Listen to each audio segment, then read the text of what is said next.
इस बार जब मैं मायके गई तब अजीब सा सुखद एहसास हुआ मुझे। मेरे बीमार पिता के पास मेरी इकलौती मौसी बैठी थी। वह मुझे देखकर खुश हुई और मैं उन्हें देखकर हैरान।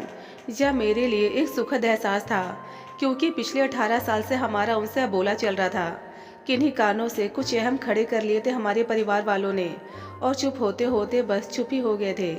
जीवन में ऐसे सुखद पल जो अनमोल होते हैं, हमने अकेले रहकर भोगे थे।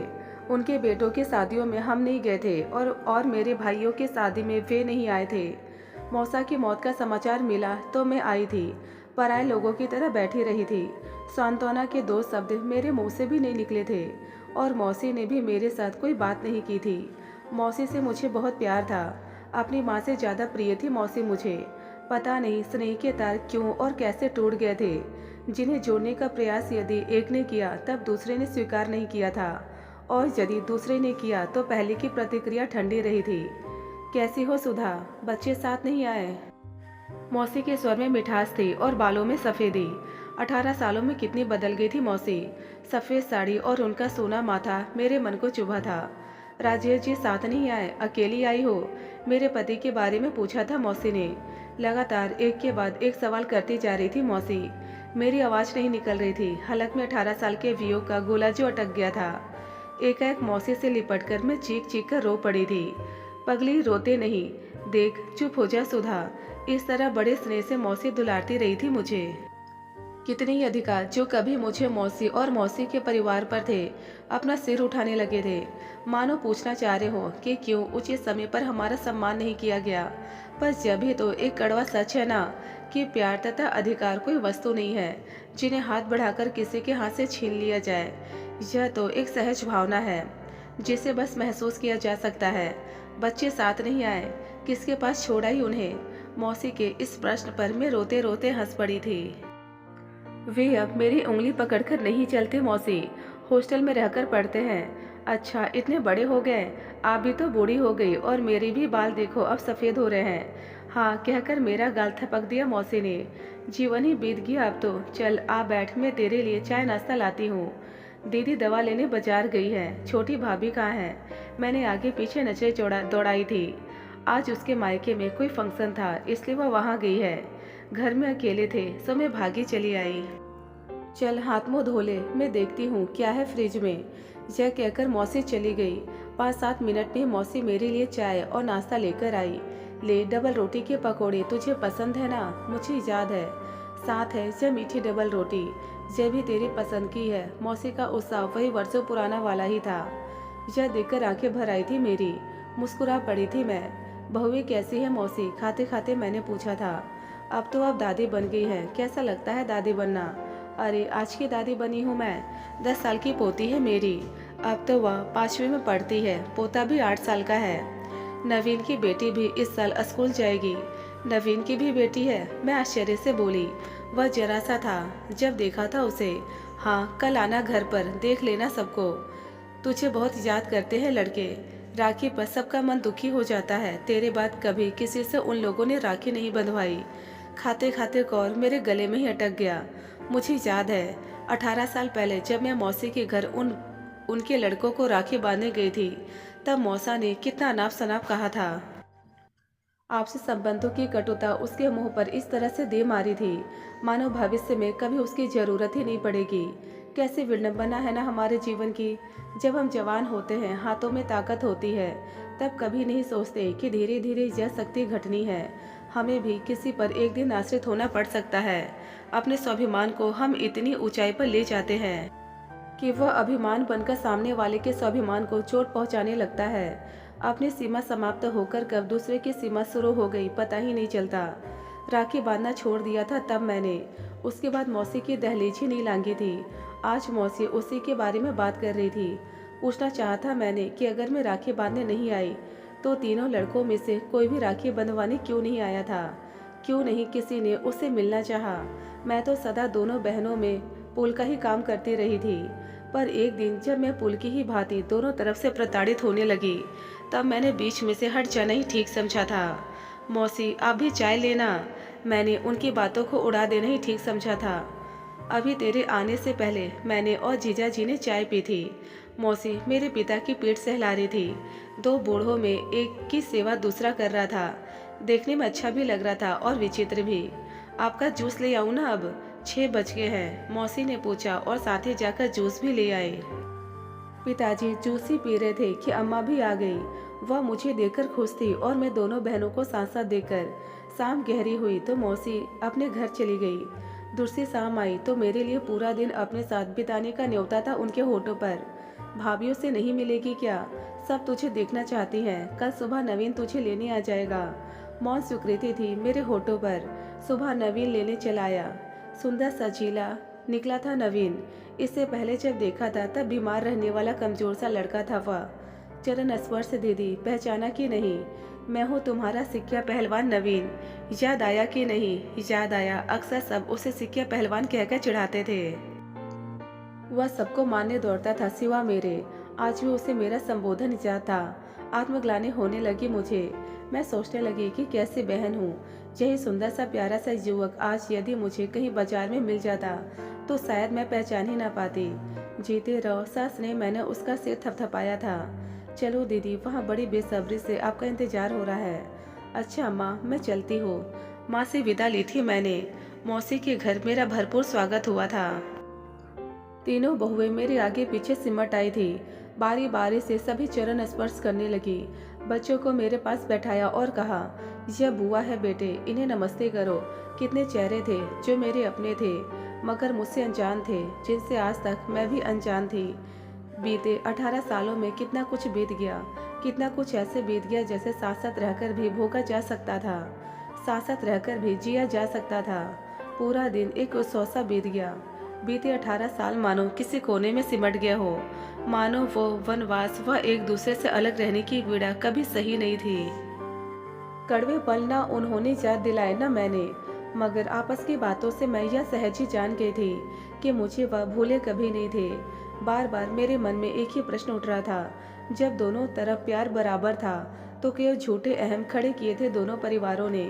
क्यों अपने अपने अहंकार संबोधनों के बीच ले आए थे? समझ में नहीं आ रहा था आखिर क्या पाया था हम दोनों परिवार वालों ने इतना सुख, इतना प्यार खोकर। शाम के समय नवीन मुझे वापस घर छोड़ गया।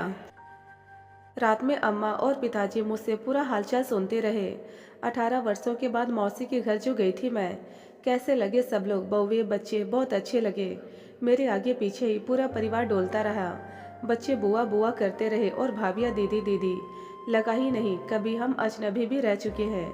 एक पल रुकने के बाद मैं फिर बोली, अम्मा एक बात मेरी समझ में नहीं आई कि अचानक यह सब पुनः जुड़ कैसे गया। ऐसा ही तो होता है और यही जीवन है।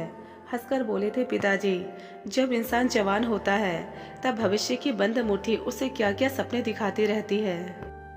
तुम खुद भी महसूस करती होगी भविष्य क्या है उसे अनजान हम तन मन से जुटे रहते हैं।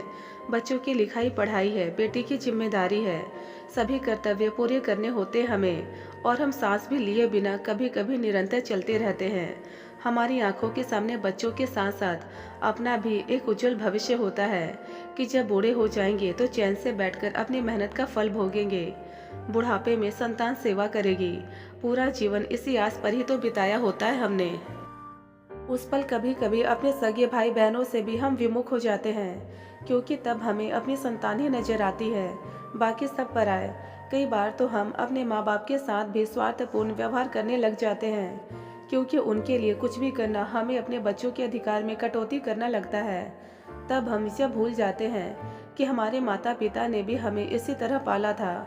उनका भी चैन से बैठकर 2 रोटी खाने का समय अभी आया है।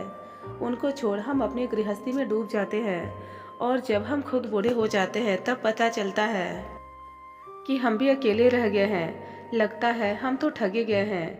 मेरा मेरा कहकर जिस बच्चे को पालते रहे वह तो मेरा था ही नहीं, वह तो अपने परिवार का है और हम उसकी गृहस्थी के अवांछित सदस्य हैं। बस बोलते बोलते थक गए थे पिताजी। कुछ रुककर हंस पड़े थे वह, फिर बोले, बेटा ऐसा सभी के साथ होता है। जीवन की संध्या में हर इंसान अकेला ही रह जाता है। पीढ़ी दर पीढ़ी ऐसा ही होता आया है। तब थका हारा मनुष्य अपने जीवन का लेखा जोखा करता है कि उसने जीवन में क्या खोया और क्या पाया। भविष्य से तो तब कोई उम्मीद रहती नहीं। जिसकी तरफ आंख उठाकर देखे सो अतीत की ओर ही मुड़ जाता है। तुम्हारी मौसी भी इसलिए अतीत को पलटी है। साथ भाई बहन ही अपने हो और मजे की बात बुढ़ापे में पुराने दोस्त और पुराने संबंधी याद भी बहुत आते हैं। सबकी पीड़ा एक सी होती है ना, इसलिए एक दूसरे को आसानी से समझ भी जाते हैं, जबकि जवानों के पास बूढ़ों को समझने का समय ही नहीं होता। आपका मतलब है संतान से हुआ मोह भंग उन्हें भाई बहनों की ओर मोड़ देता है। हाँ, क्योंकि तब उसे जीने को कुछ तो चाहिए ना। भविष्य नहीं, वर्तमान नहीं तो अतिथि सही। तुम्हारी मौसी का भरा पूरा परिवार है, वह सुखी है, फिर भी अकेलेपन का एहसास तो है ना। मौसा रहे नहीं, बच्चों के पास उनके लिए समय नहीं, सो एक भावनात्मक संबल तो चाहिए ना उन्हें। और हमें भी पिताजी ने खुद की तरफ भी सारा किया, हम भी अकेले से रह गए हैं। तुम दूर हो, तुम्हारे भाई अपने अपने जीवन में व्यस्त हैं। एक दिन सहसा तुम्हारी मौसी सामने चली आई, तब हम हक्के बक्के रह गए। स्नेह का धागा कहीं ना कहीं अभी भी हमें बांधे हुए है। यह जान हमें बहुत संतोष हुआ। और बुढ़ापे में सोच भी तो परिपक्व हो जाती है ना। पुरानी कड़वी बातें न वह छेड़ती है ना हम, बस मिल बैठ कर अच्छा समय काट लेते हैं हम सब। अब चला चली के समय चैन चाहिए हमें भी और तुम्हारी मौसी को भी, क्योंकि जीवन का लेखा जोखा तो हो चुका ना। अब कैसा मनमुटाव। सारे जीवन का सार पिताजी ने छान कर सामने परोस दिया। जवानी के जोश में भाई बहनों से विमुखता क्या जायज है, जबकि यह एक शाश्वत सत्य है कि आज के युग में संयुक्त परिवारों का चलन न रहने पर हर इंसान का बुढ़ापा एक एकाकी श्राप बनता जा रहा है। क्या यह उचित नहीं कि हम अपनी सोच को थोड़ा सा और बढ़ाकर स्नेह के धागे को बांधे रखें, ताकि बुढ़ापे में एक दूसरे के सामने आने पर शर्म न आए और अपनी संतान का भी उचित मार्गदर्शन कर सके। बुढ़ापा तो उन पर भी आएगा ना। बुढ़ापे में भाई बहनों में घिर उन्हें भी अच्छा लगेगा, क्योंकि तब उनके संतानें भी उन्हें अकेला छोड़ अपने अपने रास्ते निकल चुकी होंगी। पीढ़ियों का यह चलन पहली बार सुधा को बड़ी गहराई से कचोट गया। क्या वास्तव में उसके साथ भी ऐसा ही होगा। जेठ जी के साथ परिवार वालों की खटपट चल रही है, जिस वजह से उनसे कोई भी मिलना नहीं चाहता, उसके पति भी नहीं। बात क्या हुई कोई नहीं जानता, बस जरा जरा से अहम उठाए लिए और बोलचाल बंद। कोई भी पहल करना नहीं चाहता, जबकि सच्चाई यह है कि घर में हर पल उन्हीं की बात की जाती है। आपको भाई साहब से मिलना चाहिए। हमारे बच्चे बड़े हो रहे हैं, हम भला उनके सामने कैसा उदाहरण पेश कर रहे हैं। खून के रिश्तों में अहम नहीं लाना चाहिए।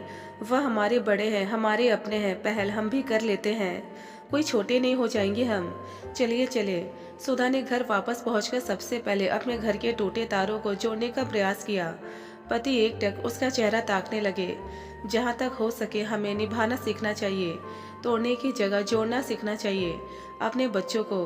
बात को बीच में काटते हुए सुधा के पति बोले, और सामने वाला चाहे मनमानी करता रहे, फिर क्या हो गया, वह आपके बड़े भाई है। मैंने कहा ना, व्यर्थ अहम रखकर खून के रिश्ते की बलि नहीं चढ़ानी चाहिए। सुधा ने मौसी की पूरी कहानी पति को सुना दी। चुपचाप सुनते रहे वह, जरा सा तुन के, फिर सहज होने लगे। तुम्हें पैर छूना मैं नहीं, कोई बात नहीं, मैं ही छू लूंगी। वह मेरे ससुर समान जेठ है, आप साथ तो चलिए। सुधा मनाती रही, समझाती रही। उम्मीद जाग उठी थी मन में कि पति भी मान जाएंगे। एक सीमा में रहकर रिश्तों को निभाना इतना मुश्किल नहीं, ऐसा उसे विश्वास था। मन में जरा सा संतोष जाग उठा कि हो सकता है कि जब उसका बुढ़ापा आए तो वह अकेली न हो, उसके भाई उसके रिश्तेदार आसपास हो, एक दूसरे से जुड़े हुए। तब वह यह न सोचे कि उसने जीवन में अपनों को अपने से काट कर क्या खोया क्या पाया। दोस्तों, यदि आपको यह कहानी पसंद आए तो प्लीज़ हमें कमेंट बॉक्स में कमेंट कर अपने विचार जरूर बताएं। ढेरों पारिवारिक और शिक्षाप्रद कहानियाँ सुनने और पढ़ने के लिए हमारे चैनल दर्द भरी हिंदी कहानियाँ को जरूर सब्सक्राइब करें। धन्यवाद दोस्तों।